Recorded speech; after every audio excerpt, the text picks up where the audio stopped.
Hello, champions, and a very, very, very good evening to all of you. So, how are you all? कैसे हैं सभी लोग? बढ़िया.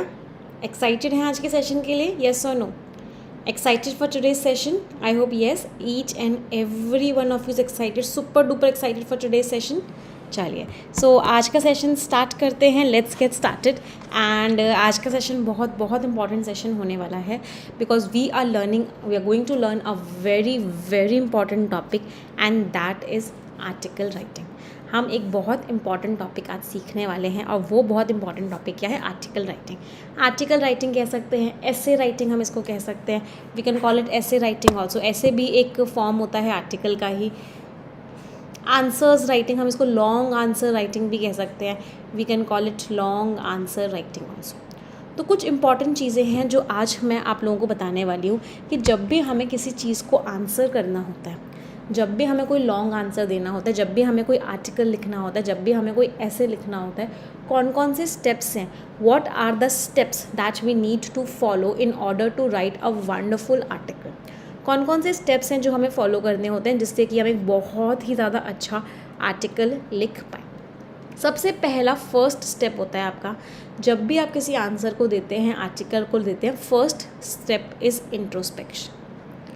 Introspection का मतलब क्या होता है? इंट्रोस्पेक्शन का एक्चुअल मीनिंग होता है अपने अंदर से सवाल पूछना. जब हम अपने आप से कुछ सवाल पूछते हैं, अपने अंदर झांक के कुछ सवाल पूछते हैं, उसको हम बोलते हैं introspection. We call it introspection. इसको बोलते हैं आत्मनिरीक्षण.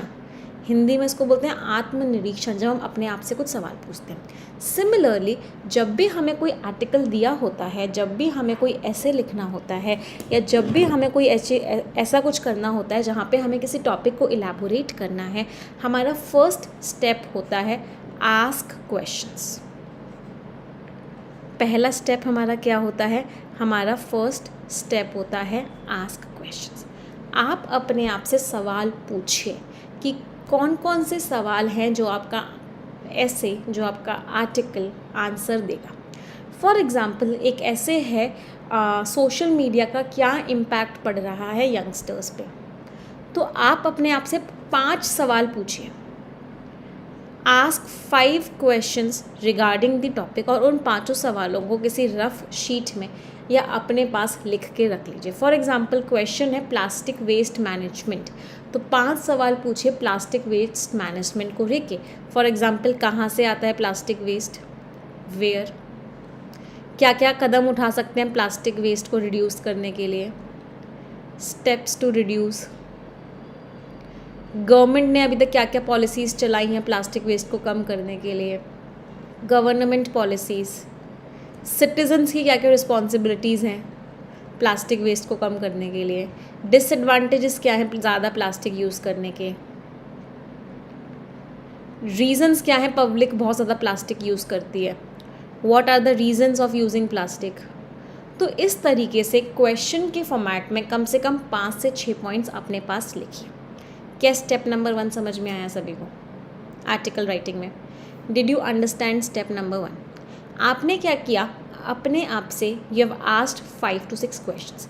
अब आपको एक एक पैराग्राफ लिखना है and in every paragraph you have to answer these questions. आपका सेकेंड स्टेप क्या हो गया? आपका सेकेंड स्टेप हो गया आंसर दीज क्वेश्चंस. आप क्या करोगे? इन क्वेश्चंस को आंसर करोगे. कितनी लाइंस में आंसर करोगे? जनरली हमारे आर्टिकल की या ऐसे की जो लिमिट होती है वो 150 वर्ड्स से लेकर 250 वर्ड्स के रेंज में होती है. जनरली अगर मैं रेंज की बात करती हूँ तो व्हाट इज़ द रेंज? हमारी जो रेंज होती है वो 150 वर्ड्स से लेकर 250 वर्ड्स की रेंज में होती है. तो हमें क्या करना है? हमें इन क्वेश्चंस का आंसर देना है.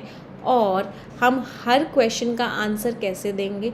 हम हर क्वेश्चन का आंसर एक एक पैराग्राफ में देंगे और हर पैराग्राफ में 2 से 3 लाइंस होंगी.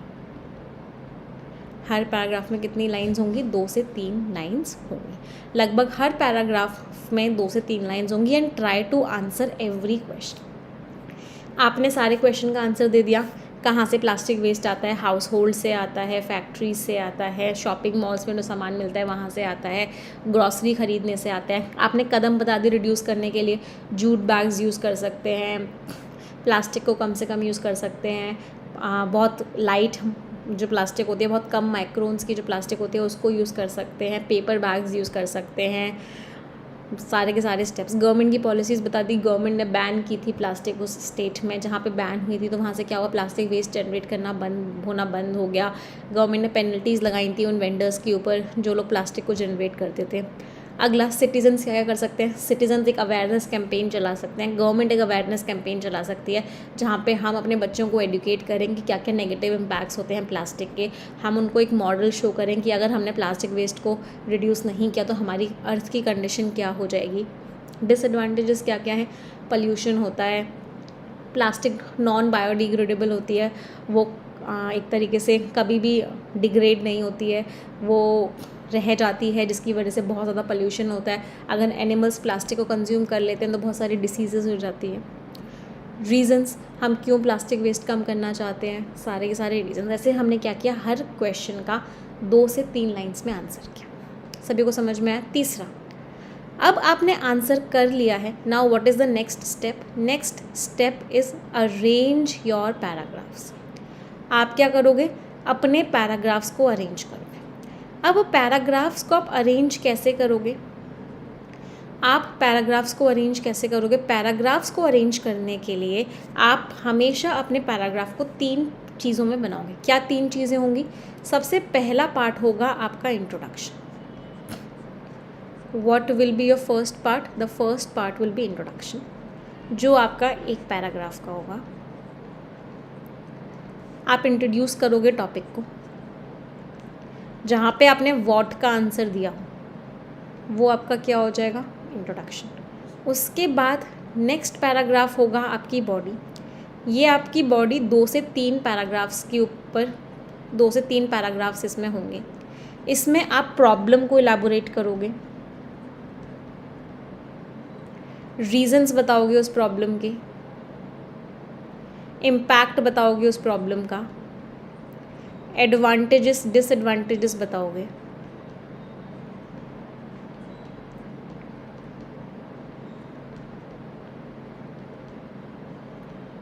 और लास्ट आपका क्या होगा, कंक्लूजन, जो लास्ट कितने का होगा, 1 पैराग्राफ का होगा। इसमें आप क्या दोगे, सल्यूशन दोगे, सजेशंस दोगे। क्या पूरा का पूरा स्ट्रक्चर समझ में आया, एक आर्टिकल का या एक ऐसे का। Everyone, did you understand the structure. कितने लोगों को समझ में आया, कमेंट करके बताएं। हमने पहले कुछ सवाल पूछे, उन सवालों का आंसर दिया, फिर उसके बाद क्या किया, हमने उन पैराग्राफ्स को अरेंज किया। कैसे अरेंज किया कि सबसे पहले हमने व्हाट का आंसर दिया, इंट्रोडक्शन। उसके बाद हमने क्या लगाई, हमने problems, reasons, impacts, advantage, disadvantages, वो सारा का सारा बॉडी में आया। और लास्ट में हमारा क्या आया, लास्ट में हमारा कंक्लूजन आया, जो हमने सल्यूशन दिए उस चीज़ को लेके, जो हमने सजेशंस दिए उस चीज़ को लेके, वो किस में आया, वो एकदम एंड में आया। This was what, this was step number 3। Step number 4 क्या है, what is step number 4। Step number 4 है, अब आप अपने पूरे आर्टिकल पे क्या लगाओगी, grammar check. Now you will apply a grammar check on your article. आप अपने आर्टिकल पे ग्रामर चेक लगाओगे। ग्रामर चेक में आप 2 से 3 बार पूरे को करके एरर रिडक्शन लगाओगे, बेसिकली कि कहीं कोई ग्रामेटिकल मिस्टेक तो नहीं हो रही, कहीं कोई एरर तो नहीं है। बार बार चेक करोगे, 2 से 3 बार ऊपर से नीचे बार पढ़ोगे और ग्रामर चेक लगाओगे कि कहीं कोई ग्रामेटिकल मिस्टेक तो नहीं है। अगर कोई भी ग्रामेटिकल मिस्टेक नहीं है, आपने ये सारे स्टेप्स कर लिए हैं, तो your article, your essay is ready. आपका जो आर्टिकल है, आपका जो एसे है, वो क्या है, आपका आर्टिकल, आपका एसे पूरी तरीके से तैयार है। It is ready. चलो कुछ स्टेप्स पढ़ते हैं डिटेल में, कुछ चीज़ों को देखते हैं, कुछ एग्जाम्पल्स करते हैं कि कैसे हम किसी भी एसे को या कैसे हम किसी भी आर्टिकल को लिखते हैं। चलो, तो सबसे पहली चीज़ क्या आती है किसी भी आर्टिकल को लिखने के लिए, उसका टाइटल, कि उसका टाइटल क्या है, what is the title of it. आपने उसकी हेडिंग लिखी, आपने उसका टाइटल लिखा, उसके बाद आप क्या लिखोगे, इंट्रोडक्शन, फिर मैंने आपको बताया बॉडी, फिर मैंने आपको बताया कंक्लूजन। इसमें हम हमेशा क्या देते हैं, इसमें हम अपने सजेशंस दे सकते हैं, हम कोई रिक्वेस्ट कर सकते हैं, हम कोई ओपिनियन ले सकते हैं। अच्छा एक चीज़ और, अब बात आती है मैम हमें कैसे पता चलेगा कि हमने जो आर्टिकल लिखा है वो गलत है या नहीं। तो बेटा एक सॉफ्टवेयर होता है, मैं सभी लोगों को सजेस्ट करूँगी, एक ग्रामरली करके सॉफ्टवेयर है, आप उसको अपने लैपटॉप पे डाउनलोड कर लो, उसका एक्सटेंशन लगता है वो लगा लो, और फिर आपने जो आर्टिकल लिखा है उस ग्रामरली पे पेस्ट कर लो। तो आपकी अगर कोई भी ग्रामेटिकल मिस्टेक होगी तो वो पॉइंट आउट कर देगा, आपको पॉइंट आउट करके बता देगा कि इसमें कोई ग्रामेटिकल मिस्टेक है या नहीं। तो इससे आपको पता चलेगा कि आपने जो आर्टिकल लिखा है उसमें कोई मिस्टेक है या नहीं। चलो सबसे पहले हेडिंग, किसी भी आर्टिकल की जो हेडिंग होती है, हेडिंग को हम हमेशा, वैसे तो जनरली अगर मैं एसेस की बात करती हूँ तो टाइटल हमें दिया हुआ होता है, अगर मैं एसे राइटिंग की बात करती हूँ तो हमें टाइटल, हमें हेडिंग दी हुई होती है।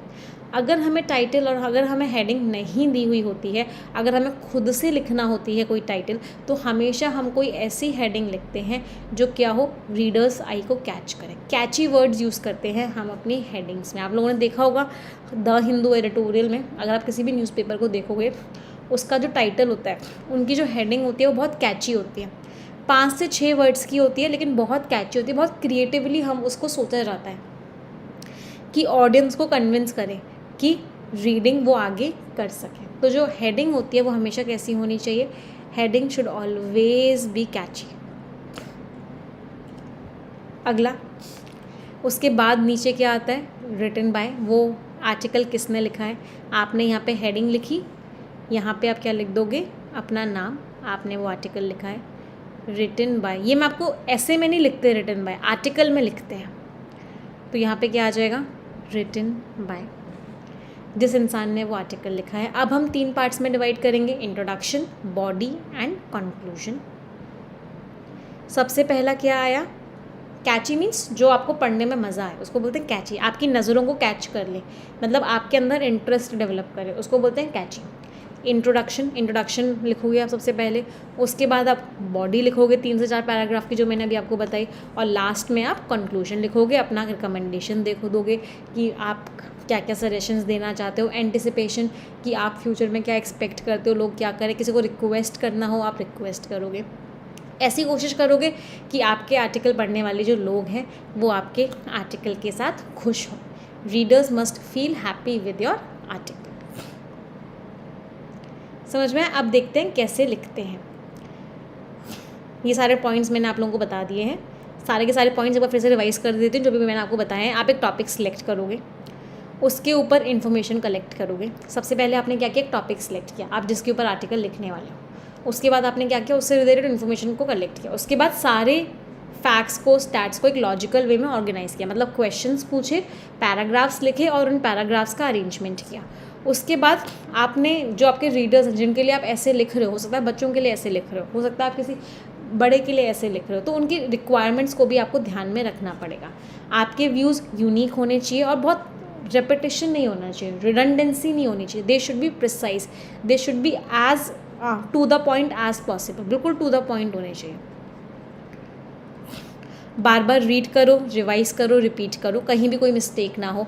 ग्रामेटिकल मिस्टेक्स के लिए लास्ट में ग्रामर चेक लगाओ। कोई भी लाइन रिपीटेशन लग रहा है कि वो लाइन रिपीट हो रही है, दोबारा एक पॉइंट दिया जा रहा है, तो उसको एक बार फिर से चेक करो। तो यहाँ पे आपका आर्टिकल राइटिंग के पॉइंट्स हैं।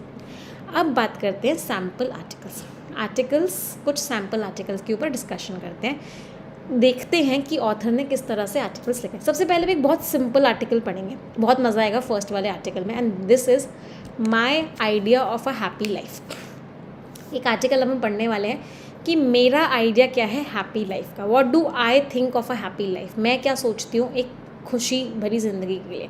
सबसे पहले आप लोग मुझे बताओ आपका आइडिया क्या है एक हैप्पी लाइफ का। Everyone, what is your idea of a happy life, what is happiness according to you. आप सभी के लिए हैप्पीनेस क्या है। बहुत सारे लोगों के लिए हैप्पीनेस कैन बी मनी, बहुत सारे लोगों के लिए हैप्पीनेस कैन बी हेल्थ, बहुत सारे लोगों के लिए हैप्पीनेस कैन बी पीस, बहुत सारे लोगों के लिए हैप्पीनेस कैन बी फेम, बहुत सारे लोगों के लिए हैप्पीनेस कैन बी प्रॉस्पेरिटी,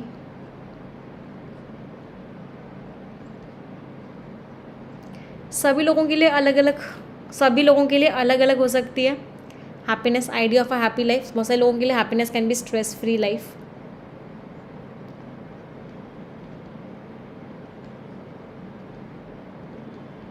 बहुत सारे लोगों के लिए happiness can be independence,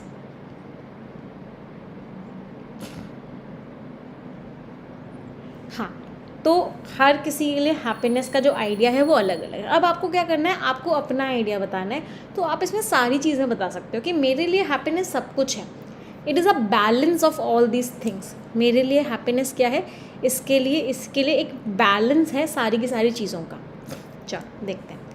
Marcus, सबसे पहले जब भी हम किसी आर्टिकल को लिखते हैं, अगर आपको कोई किसी भी ऑथर का कोट याद है, अगर आपको किसी भी ऑथर का कोई कोट याद है, कोई सेइंग याद है, किसी बुक का कोई स्टेटमेंट याद है, तो अगर हम इसको स्टार्टिंग में लिखते हैं तो हमें हमेशा हमारा जो ऐसे होता है या हमारा जो आर्टिकल होता है वो एक स्ट्रॉन्ग आर्टिकल या स्ट्रॉन्ग ऐसे माना जाता है।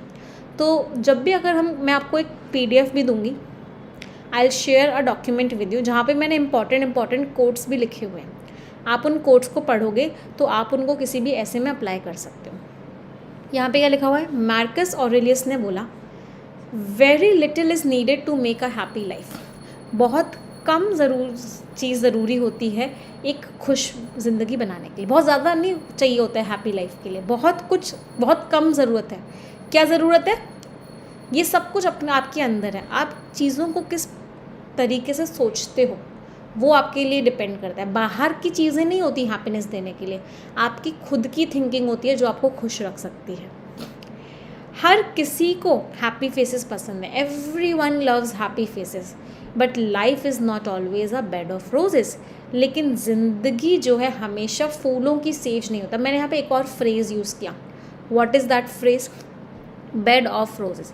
बेड ऑफ रोजेस फ्रेज़ का मीनिंग क्या होता है, something which is very easy and comfortable. तो ज़िंदगी बहुत ईजी और कंफर्टेबल नहीं होती है। हमें किसी ना किसी पॉइंट पे कहीं ना कहीं कोई दुख को फेस करना ही करना पड़ता है। We all face sorrow at some point in life. किसी ना किसी पॉइंट पे हमें कोई ना कोई दुख फेस करना ही करना पड़ता है। अब आपका एक्सपीरियंस है, आपके प्रिंसिपल्स हैं जो प्रॉब्लम को आपके लिए सॉल्व करना आसान बना सकते हैं। प्रॉब्लम हर किसी की ज़िंदगी में है, problem is in everyone's life. It is your attitude, it is your experience, it is your principles, your values that make the problem easier to solve.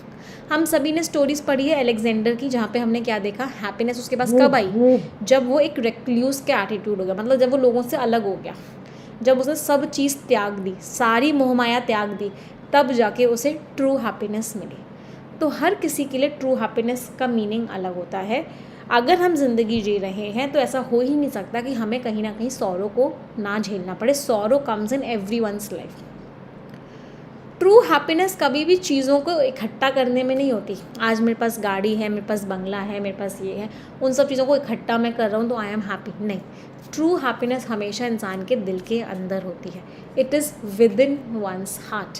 ये इंसान के दिल के अंदर होती है। आजकल हम क्या देखते हैं, what do we see nowadays, a lot of people, बहुत सारे लोगों के अंदर स्ट्रेस एंड डिप्रेशन इश्यूज़ हैं।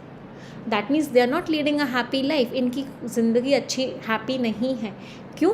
क्योंकि हैप्पी ज़िंदगी का मतलब होता है, happy life means a life free from mess and worries.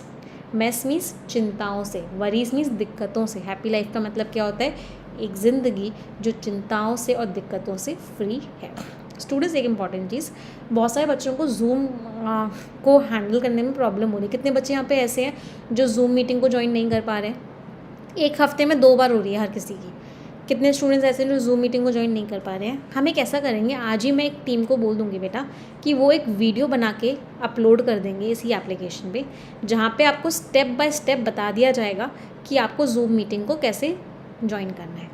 ठीक है, तो you will be told step by step कि आपको जूम मीटिंग को कैसे ज्वाइन करना है, तो आप आराम से ज्वाइन कर लोगे।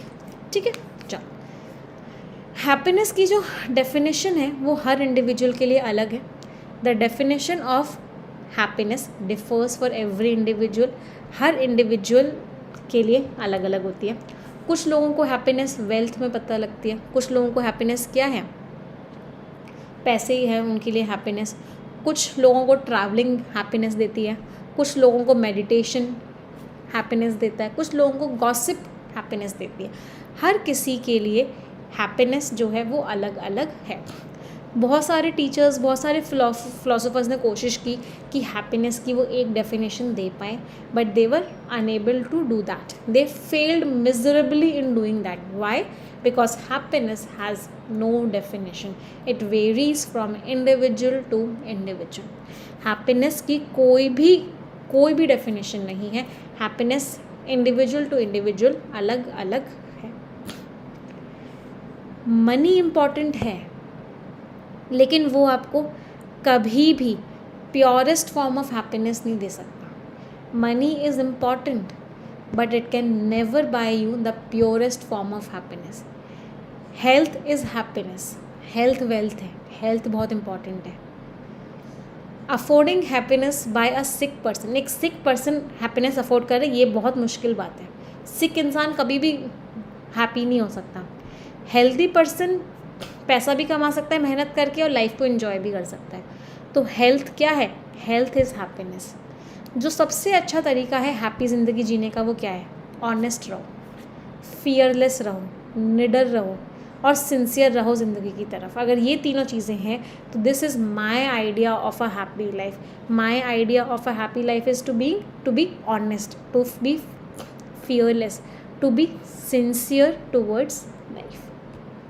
अगला, हैप्पीनेस एक ऐसा एलिमेंट है जिनको कोई एक जना नहीं बोल सकता. कि सेंट्स नहीं कह सकते कि सिर्फ हम खुश हैं, बच्चे नहीं कह सकते हम खुश हैं, अमीर नहीं कह सकते हम खुश हैं. Happiness is for everyone. Happiness सबके लिए है. It is the attitude. ये एटीट्यूड है जो आप एक जेनरस लाइफ के लिए कैरी करते हो. जेनरस मीन्स काइंड लाइफ, अच्छी लाइफ. अगर आपको अपनी ज़िंदगी अच्छी बनानी है, हैप्पीनेस से भरपूर बनानी है, तो हमें कभी कभी क्या चाहिए होता है? हमें गाइडेंस भी चाहिए होता है ना. एक आइडियल पर्सन से, एक ऐसे इंसान से हमें गाइडेंस भी चाहिए होता है जो हमें मोटिवेट कर सके, जो हमें खुश कर सके, एंड मोस्ट ऑफ ऑल सबसे इम्पॉर्टेंट चीज़ जो हमें समझ सके. तो happiness is a bunch of things. Happiness बहुत सारी चीज़ों का कॉम्बिनेशन है. It is health, it is motivation, it is being with someone who understands us, it is being sincere and disciplined towards life and honest towards life. So happiness is a combination of things. So my idea of a happy life is, मेरा idea क्या है happy life का? Humanitarian. Humanitarian means something which is related to the good of the society, not of selfish ambitions. Selfish नहीं होना चाहिए. अगर इंसान selfish है तो कभी खुश नहीं हो सकता. अ क्लियर कॉन्शियंस, एक पवित्र आत्मा इज़ अनडाउटेडली, इसमें कोई भी डाउट नहीं है, ये सबसे इम्पॉर्टेंट एलिमेंट है हैप्पीनेस का. This is the most important element of happiness. कोई डाउट समझ में आया? अब देखो, ये आर्टिकल है, ये ऐसे नहीं है. अब बहुत से बच्चे पूछेंगे मैम आर्टिकल और ऐसे में क्या डिफरेंस है? अब ये जो मैंने आपको करवाया है, अभी मैं आपको ऐसे भी करवाऊँगी बेटा, ये जो मैंने आपको करवाया है ये आर्टिकल है. आर्टिकल और ऐसे में क्या डिफरेंस होता है? ऐसे जो होता है वो इंट्रोडक्शन से स्टार्ट होता है. ऐसे जो होता है वो शुरुआत से शुरू होता है और एक पैटर्न को फॉलो करता है. It follows a pattern. और लास्ट में सजेशन से, कंक्लूजन से एंड करता है. आर्टिकल जो होता है, आर्टिकल में हम डिफरेंट व्यू पॉइंट्स देते हैं. Article is a combination of different view points. तो आर्टिकल मीन्स आप एक चीज़ को लेके इन्फॉर्मेशन दे रहे हो, you are giving information on that particular thing. ऐसे means you are following a particular pattern. आप क्या पैटर्न फॉलो कर रहे हो? Just 1 minute. आप क्या पैटर्न फॉलो कर रहे हो? आपने पहले उस टॉपिक को इंट्रोड्यूस किया, आपने बताया वो क्या होता है, फिर आपने उसके बारे में बात की, फिर लास्ट में आपने उसको लेके सजेशंस दिए. जबकि आर्टिकल में आपको इंट्रोडक्शन की ज़रूरत हो भी सकती है, नहीं भी हो सकती है. आप डायरेक्टली किसी टॉपिक के ऊपर बात भी कर सकते हो आर्टिकल में, लेकिन ऐसे में सबसे पहले आपको इंट्रोड्यूस करना पड़ेगा. क्लियर? अच्छा, अब मैं क्या एक्सपेक्ट कर सकती हूँ कि ये माई idea of a happy life सभी को समझ में आया है। आप लोगों को मैंने सारे पॉइंट्स बताए हैं। अब आप लोग इस सबको पढ़ के 150 वर्ड्स का एक ऐसे लिख कर मुझे मेल करोगे। You will write an essay of 150 words on this topic and you will mail it to me. सभी लोग इसको मेल करेंगे।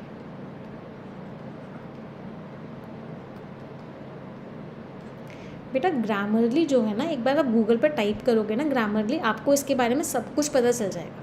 You will get to know everything about it. ये फ्री सॉफ्टवेयर होता है, ये पेड नहीं होता। पेड बहुत एडवांस वर्जन होता है, इसका फ्री होता है। इसको आप गूगल पर टाइप करोगे, हो सकता है इसकी एप्लीकेशन भी हो, मुझे भी कंफर्म नहीं है, मैं आपको एक बार कंफर्म करके बता दूँगी। आप इसको अपने मोबाइल में डाउनलोड कर लेना और आराम से अपने आर्टिकल को डाल के अपनी ग्रामेटिकल मिस्टेक्स चेक कर सकते हो। चलो अब हम क्या करेंगे, अब हम एक ऐसे पढ़ेंगे। अभी हमने आर्टिकल पढ़ा, नाउ वील स्टडी एन ऐसे। ऐसे का टॉपिक क्या है? Effect of online system of examinations on cheating. अगर एग्ज़ाम ऑनलाइन होता है तो चीटिंग होती है या नहीं होती? पहले तो मुझे एक बात ये बताओ, अगर एग्ज़ाम ऑनलाइन होता है तो चीटिंग होती है नहीं होती? अब ये हमारा ऐसे है, ये हमारा ऐसे है, इसका मतलब क्या है? हम पहले इंट्रोड्यूस करेंगे, फिर हम बॉडी पे आएंगे, हम एडवांटेजेस बताएंगे, हम डिसएडवांटेजेस बताएंगे, सारे के सारे एडवांटेजेस क्या हैं, सारे के सारे डिसएडवांटेजेस क्या हैं, और फिर हम टॉपिक को एंड कर देंगे। चलो सबसे पहले इंट्रोडक्शन। इंट्रोडक्शन में पहला क्वेश्चन आपने क्या लिखा? What is an online examination? एक ऑनलाइन एग्जामिनेशन क्या होता है? फिर आपने दूसरा क्वेश्चन क्या लिखा? एडवांटेजेस क्या क्या हैं इस ऑनलाइन एग्जामिनेशन के। तीसरा क्या लिखा? डिसएडवांटेजेस क्या क्या हैं। फिर लास्ट में आप क्या लिखोगे? कंक्लूजन लिखोगे, अपना व्यू पॉइंट लिखोगे। चलो पढ़ते हैं। Effect of online system of examinations on cheating. Online examination क्या होता है? एक ऑनलाइन टेस्ट होता है जिससे हम अपनी परफॉर्मेंस चेक करते हैं। ये इनको ओरली भी करवाया जा सकता है, रिटन टेस्ट के हेल्प से भी करवाया जा सकता है, जहाँ पे हम पेन और पेपर यूज़ करते हैं। अब दीज आर कंडक्टेड ओरली और थ्रू रिटन टेस्ट। अब where you use pen and paper. अच्छा एक चीज़ है, एक इम्पॉर्टेंट चीज़, ये एग्जामिनेशन को लेके है, ये ऑनलाइन एग्जामिनेशन को लेके नहीं है। हाँ, पेन एंड पेपर यूज़ थोड़ी ना कर सकते हैं ऑनलाइन एग्जामिनेशन में। ये एग्जामिनेशन की डेफिनेशन है, it's not an definition of online examination. हाँ, ये डेफिनेशन एग्जामिनेशन की। Examination is a test to check your academic performance. These are conducted orally और थ्रू रिटन टेस्ट, जहाँ पे हम पेन एंड पेपर यूज़ कर सकते हैं। स्टूडेंट्स साथ में आते हैं एक एग्जामिनेशन हॉल में, एक रूम में, जहाँ पे उनको एक क्वेश्चन पेपर दिया जाता है, एक आंसर शीट दी जाती है, जिसमें वो आंसर्स लिख सकते हैं with in a particular period. एक पर्टिकुलर पीरियड में वो आंसर्स लिख सकते हैं। तो this is about examination. Examination क्या होता है? What is an online examination? नहीं, व्हाट इज़ एग्जामिनेशन। एग्जामिनेशन क्या होता है? अब अगला पॉइंट हमने क्या लिखा? ऑनलाइन सिस्टम के क्या एडवांटेजेस हैं? Advantages of online system. Online system के क्या एडवांटेजेस हैं? टाइम बचता है। अगर हमारा सिस्टम ऑनलाइन है तो बहुत सारा टाइम बचेगा, पैसा बचेगा। हम पेपर खरीदेंगे, प्रिंट करवाएंगे, गवर्नमेंट पेपर खरीदेगी, प्रिंट करवाएगी, बच्चे उस पर आंसर शीट्स पे लिखेंगे, तो मनी बचेगा। वो पेपर नहीं खरीदना पड़ेगा, प्रिंटिंग कॉस्ट ख़त्म हो जाएगी, तो क्या होगा? पैसा बचेगा। आराम से बैठे बैठे हम ईमेल पे अपना पेपर सेंड भी कर सकते हैं। क्लासरूम का भी रेंट बचेगा। अगर ऑनलाइन पेपर होगा, घर बैठे बैठे पेपर होगा, तो क्लासरूम का भी रेंट बचेगा। साथ में कोई चेक करने वाले की भी ज़रूरत नहीं है कि कोई इन्विजिलेटर घूमता रहे, उसकी भी ज़रूरत नहीं है। ज़्यादा सिक्योर है। ऑनलाइन एग्जामिनेशन अगर होंगे तो बच्चे चीटिंग नहीं कर पाएंगे, बच्चे रिस्पॉन्सिबल होंगे और वो अपना ही काम करेंगे। वो आंसर को तुरंत के तुरंत आंसर दे देंगे कंप्यूटर पे बटन क्लिक करके। अब नुकसान क्या क्या है? नुकसान ये है, हर चीज़ के अपने pros and cons. Pros and cons का मीनिंग क्या होता है? एडवांटेजेस एंड डिसएडवांटेजेस होते हैं। नुकसान क्या क्या है ऑनलाइन एग्जामिनेशन के? कोई चेक ही नहीं कर रहा। बच्चे अगर घर बैठे बैठे पेपर दे रहे हैं, अगर कोई ऑनलाइन एग्जामिनेशन हो रहा है तो कोई चेक करने वाला ही नहीं है बच्चा कर क्या रहा है। हो सकता है वो चीटिंग कर रहा हो, कोई उसके ऊपर नज़र रखने वाला ही नहीं है। हो सकता है वो इंटरनेट पे सर्च करके अपने आंसर्स दे रहे हो और एग्जामिनेशन में वो पास हो जाए। इट कैन बी सस्पेक्टेबल, उनके ऊपर शक किया जा सकता है, and fraudulent towards the examiner, और फ्रॉड भी कर सकते हैं बच्चे कि आराम से क्या करें, आराम से इंटरनेट पे आंसर ढूंढा, क्वेश्चन का आंसर दे दिया, फिर इंटरनेट पे आंसर ढूंढा, फिर क्वेश्चन का आंसर दे दिया। तो इसके एडवांटेजेस भी हैं और इसके डिसएडवांटेजेस भी हैं ऑनलाइन एग्जामिनेशन के। लास्ट में कंक्लूजन में क्या लिखोगे? कंक्लूजन क्या हो गया? ऑल्दो, हालांकि ऑनलाइन एग्जामिनेशंस, हालांकि online examinations have made the process of conducting exams, हालांकि इन्होंने जो प्रोसेस है एग्ज़ाम्स को कंडक्ट करने का क्या बनाया है? आसान बनाया दिया है। Process of conducting exams easier end user friendly, easier बना दिया है और यूज़र फ्रेंडली बना दिया है, कॉमा, लेकिन क्या है, कुछ दिक्कतें, there are certain issues which need to be addressed, कुछ इश्यूज़ हैं जिनको एड्रेस करने की ज़रूरत है। कुछ दिक्कतें हैं जिनको क्या करने की ज़रूरत है, जिनको एड्रेस करने की ज़रूरत है, क्योंकि अगर ये दिक्कतें होंगी तो हम कभी भी पता नहीं लगा पाएंगे किस बच्चे ने मार्क्स डिज़र्व किए थे और किस बच्चे ने मार्क्स डिज़र्व नहीं किए थे। ये हमारा क्या हो गया? ये हमारा कंक्लूजन हो गया। समझ में आया सभी को? अगला ऐसे देखते हैं, let's look at the next ऐसे। Enslavement of man bye technology. कितने लोगों को लगता है कि टेक्नोलॉजी ने हमें क्या बना दिया? टेक्नोलॉजी ने हमें अपना गुलाम बना दिया है। हाउ मैनी एड्रेस मीन्स इनको ठीक करने की ज़रूरत है। कितने लोगों को लगता है कि टेक्नोलॉजी ने हमें अपना गुलाम बना दिया? एनस्लेवमेंट मीन्स गुलाम बना दिया है। सबसे पहले हमने क्या दिया? इंट्रोडक्शन दिया। कैसे गुलाम बना दिया है? हम फ़ोन को अपनी मर्ज़ी से नहीं चलाते, फ़ोन हमें अपनी मर्ज़ी से चलाता है। हम कुछ इंपॉर्टेंट काम कर रहे होंगे, फ़ोन आ गया किसी का, चले जाएंगे फ़ोन उठाने। तो टेक्नोलॉजी एक बहुत इंपॉर्टेंट रोल प्ले तो करता है। इसके बिना ह्यूमन ग्रो भी नहीं कर सकता, सर्वाइव भी नहीं कर सकता। हर किसी के पास मोबाइल फ़ोन है, टीवी है, लैपटॉप है, सब कुछ है। हम अपनी आंखें सुबह खोलते हैं या कभी भी हम उठते हैं, सबसे पहले हम क्या करते हैं? अपने सेल फ़ोन पर अपने मैसेजेस देखते हैं। ये लो, फ़ोन की बात है, मेरा फ़ोन आ गया किसी का। एनस्लेवमेंट ऑफ टेक्नोलॉजी, है ना। चलो आगे क्या लिखा हुआ है? भगवान को विश किए बिना, गॉड को प्रे किए बिना हम मोबाइल ही चेक करते रहते हैं पूरे टाइम। सुबह उठते हैं हम सबसे पहले मोबाइल ही करते हैं, मेल्स को चेक करते हैं, कॉल्स को, मैसेजेस को। हम अपने आप को फ्रेशन अप नहीं करते, हम गुड मॉर्निंग नहीं बोलते अपने पेरेंट्स को। हम पूरे टाइम क्या करते हैं?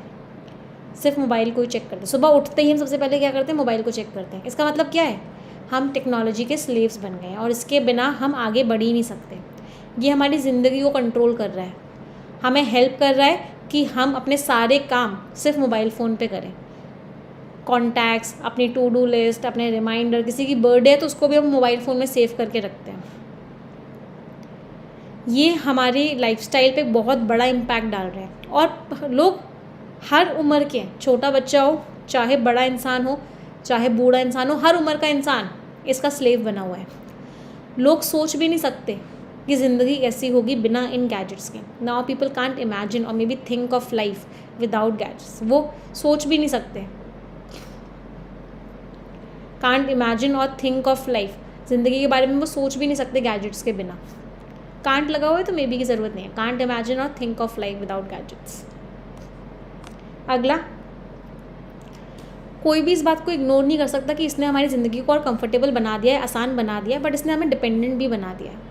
लोग ना फ़ोन पे बात करना ज़्यादा पसंद करते हैं, फेस टू फेस कम्युनिकेशन करते ही नहीं हैं और हर चीज़ के साथ डील करना वो फ़ोन पे ही पसंद करते हैं। मोबाइल फ़ोन्स ने हमारे सारे इंटरेक्शंस को कंट्रोल कर लिया है। ये जो टेक्नोलॉजी एनस्लेवमेंट है, ये जो हम स्लेव्स बन गए हैं टेक्नोलॉजी के, इसको हम बहुत तरीके से देख सकते हैं। अलार्म क्लॉक जो हमें सबसे पहले उठाती है, सनरेज़ नहीं उठाती हमें, एक चिड़िया की आवाज़ नहीं उठाती हमें। अब हमें सबसे पहले कौन उठाता है? हमारा अलार्म क्लॉक, मोबाइल उठाता है। अब हम फ्रेंड्स के साथ बैठते ही नहीं हैं, हम उनसे बात ही नहीं करते, हम उनके साथ बैठ के बात ही नहीं करते हैं, हम उनसे फ़ोन पे बात करते हैं या हम उनसे चैट करते हैं।